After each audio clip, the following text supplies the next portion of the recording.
automatic siya mag-on. Ay, hindi na kailangan dyan. Yan na po, nakasaksak na po siya Nakasaksak dyan. oh. Ayan, blue. Ayan, so parang maganda siya lalo sa gabi. Opo. Ayan. Ako ganyan kasi pag ayoko ng sobrang dilim sa baba. Nga.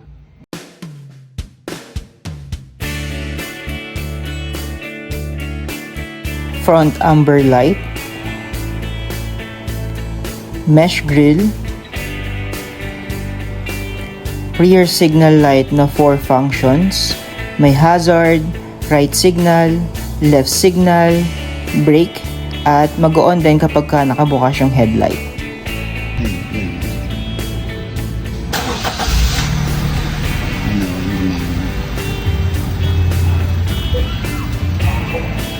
Hazard.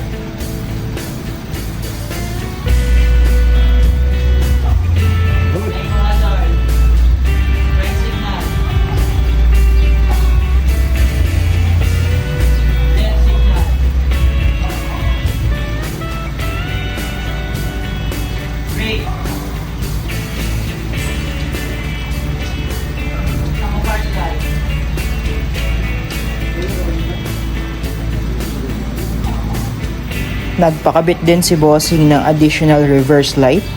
Reverse.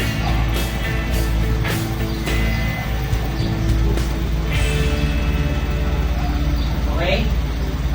Nilagyan din natin ng interior LED itong espresso ni Bossing para mas maganda yung vibe sa loob ng sasakyan. Automatic siyang mag-on. Ay, hindi na kailangan dyan. Yan na po, nakasaksak na po Ay, siya nakasaksak dyan. oh. Ayan, blue. Ayan, so parang maganda siya lalo sa gabi. Opo. Ayan. Ako ganyan kasi pag ayoko ng sobrang dilim sa baba. Nga. Ayan, tapos pag yung mga passenger mo po sa likod, meron ding ilaw nakikita sa baba. Ah, meron. Pakita mo lang. Ay, yung tagos niyan. Dito po sa underseat na meron. Oo, meron na. Bali, 4 na ilaw po yan. Ay, 4 na ilaw. Tapos, pag pinatay yung makina, automatic din siya mamatay. Mga 5 seconds. Yan. Mamatay siya. Relay. Wala na po kayong switch. Automatic siya. Ayan.